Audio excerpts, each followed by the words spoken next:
we're exactly just a little under 4 hours to Orlando. And the entire way, the window on the slide out is flapping back and forth like the whole thing's gonna pop out. And I was hoping that we could make it to Orlando, and I'm still hoping so, but it's getting worse.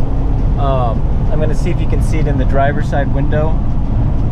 See it flopping? Now it's locked, it's closed, but it's the whole window shell.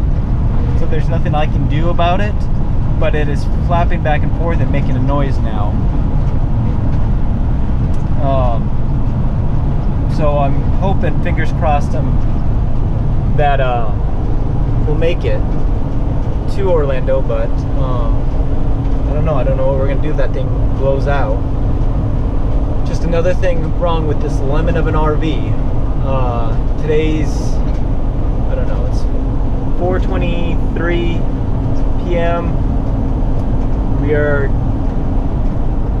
I don't know where we are. We're getting close. We just passed Quincy, Florida.